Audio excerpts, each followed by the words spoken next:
Today I'm going to be showing you some tips and tricks to get you the best start in Fallout 76. If you are a newer player, these tips and tricks will help you get a better start in Fallout. And if you're a returning player, you might not know some of this stuff. And if you do find this video helpful, don't forget to like, comment, and subscribe. And let's get right into the video. So my first tip starts at Vault 76. Once you spawn into the world, you're going to be walking down these stairs all the way over to this donation crate. This donation crate was just added into Fallout 76 recently.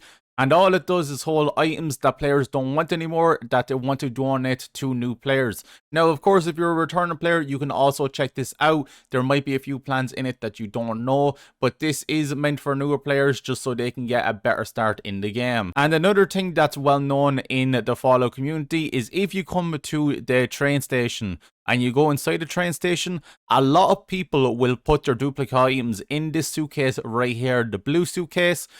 Now, it might not always be in this one, it might be in one of the other ones, but a lot of players do put their known plans into these so other players can get them. So just keep an eye out for it and you might get lucky enough to get a bunch of plans when you first start. Now, the next tip on our list is going to be at the train station. So since we're already at the train station, if you just come into the station, you will see the maps right here. And if you're a new player and you don't know any of these locations, if you just go up to the little pins on this map, you will then learn these locations. You won't have them there to fast travel straight away, but they will show up on your map and you will be able to go over to these locations. And the next tip on our list is going to be completing the Lowe-Down quest. So if you come to any of the train stations on the map, I'm at Pleasant Valley Station, you will be able to go inside this train station and you'll see a poster, Sheep Squatch ate my brother. If you read it, you will then get this quest. And at the end of the quest, you will unlock the Fixer. The Fixer is hands down one of the best weapons in the game. Everybody loves this weapon, everybody wants this weapon, and you can start using it at level 20. So if you're around level 20, I would say start doing the quest then, and you will be able to use this weapon. And once you finish that quest, you will also unlock the event Encrypted, which will give you the chance of getting the Fixer as a plan, so you can just make a bunch of them. The next tip on our list is going to be about shelters. So once you're at the train station, once again, I'm at the Pleasant Valley Station. If you come over to the posters, you'll see the Shelters Claim Center poster. If you activate it, you will then receive a quest home expansion. Now, this side quest is going to require you to get to Vault 51. So Vault 51 is just north of Vault 76. And once you get to this location, you will talk to our robot and you will unlock your shelter. And once you unlock your shelter and you come back to your camp and go into build mode, if you go to the very last category, you will see the Vault Utility Room entrance. If you place it down and go into it, you will now be in your shelter. This is just very good if you're a new player and you don't have much things to build. You'll be able to put the basics like a crafting table and all that into the shelter, and it will just be very nice for a new player. And for our next tip, we're going to go back to the train station, and we're going to go over to the Pioneer Scouts recruiting poster. We're going to activate, and then we are going to get a quest to go up to the Pioneer Scout camp. And once you complete the quest, you will unlock this backpack. Now, the basic backpack that you get is plus 60 carry weight, but because I have the high capacity backpack, I get another plus 60. The next tip on our list is going to involve camps. Once you place down a camp, you will be able to see your camp icon. But if you go into your actual camp, you will see that your public map icon is off. If you turn it on, other players around the maps will see your camp and they will want to go to your camp to buy stuff. The next tip on our list has to do with our vendors. If you make a camp and you're putting down a vending machine, just make sure that the vending machine is in plain sight. There is nothing more annoying than running around a camp looking for a vending machine, but if you just have it in plain sight out in the open, people will find it easier and you will be able to sell more stuff. The next tip on our list is the well-rested buff. You get this from just sleeping in a bed. If you sleep in a bed for around 20 seconds, you will get a buff which is well rested, and it'll give you a 5% increase in your XP. This is very beneficial because it lasts for 2 hours, and it's a very good buff for newer players. So just remember, just sleep in a bed for 20 seconds, you'll get this buff and you'll be getting more XP. And the next tip on our list is going to involve eating and drinking. You can see in the bottom right of my screen that I'm hungry and thirsty. But if I eat food, it goes up, and then I get 2 buffs for being fully fed and fully hydrated. I get +1 strength, max HP, and disease resistance. I also get AP regen, endurance, and disease resistance. So it's just very beneficial to eat and drink because you will get slight buffs to your character, which is very beneficial for you. So the next tip on our list is sharing a perk. Once you're on a team, you will be able to share a perk.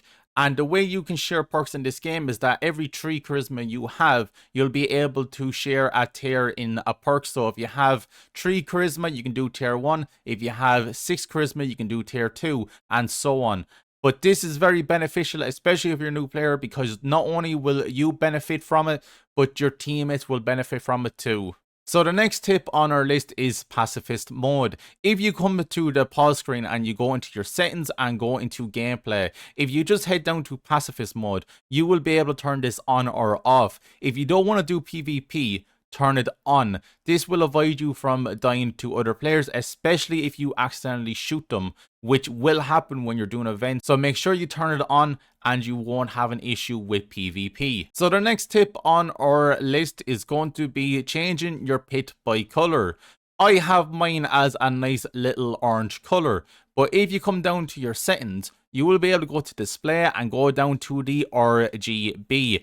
If you change this around, it will change the lighting of your Pip Boy, and your Pip Boy will have a whole new color. So mine went from orange to blue there. So you're able to just mess around with it and just have a different Pip Boy color. Makes you stand out more. The next tip on our list is going to be locking your stuff. So if you're in a camp, you will be able to come over to the stuff that you have. So I have a beehive here and a water purifier. If I press LT on a controller, I'll be able to put a level 0 lock to a level 3 lock. This will stop people from stealing my stuff. If they do end up picking your lock, they'll have a bounty on their head, and other players will have the option to kill them. So if you want to keep your stuff safe, make sure you lock it. This doesn't work on the stash because the stash is a whole separate thing, but on something that just gives you passive items like an extractor or stuff like that, you will be able to lock it so your items are safe. And the next tip on our list is going to be scrapping weapons and armor. If you do end up scrapping weapons and armor that you don't like, you will then potentially learn a mod from them. So if you go ahead and just scrap all the ones that you don't like, you will see up there that I am learning mods that I didn't know. So you don't have a 100% chance of learning them mods, but they do pop up every now and again. I scrapped a few and I ended up learning a few mods. So the next tip on our list is one that not many people know of. It's the map feature. So if you go into your map and you press up on the D-pad if you're using a controller, you will see this world activity section. You will see stuff like daily ups or big public events like Radiation Rumble, Encrypted, just events like that. But if you go to the all section, you will see everybody's vendor. This is just a nice way of getting around to all the vendors. If you want to get around it fast, instead of just looking around the map, you can use this feature. And the last tip that I will give you is join a team. If you go into the social tab, you will be able to create a new team or join a random team, but I'm going to join this team because it'll give me +1 intelligence. Every rank into intelligence will give you more XP, so if you just join this team, the more people on that team, the more intelligence you're going to get. But another good thing about joining a team is that, as you can see, I'm at my camp right here, but this player's camp that's on my team, I'll be able to fast travel for free. So instead of paying 15 caps to get to the one that's right next to it, if I go to my teammate's camp, I'll be able to travel for free. So it's just a better way of getting around the map. So guys, that's gonna be it for this video. I know it's very frustrating starting off and knowing nothing about this game, because you're basically just thrown in the middle. You lead the vault and you just have this whole world to explore. But if you do need any help and you do see me on the Xbox, because I do play on the Xbox and the PC, I have 2 accounts. So if you ever see me playing and you want to add me, my gamer tag is Articuna. Just add me. You're more than welcome to join in. And if you ever need any help, don't be afraid to ask. But without further ado, thank you for watching, and I'll see you for the next video. Thank you and goodbye.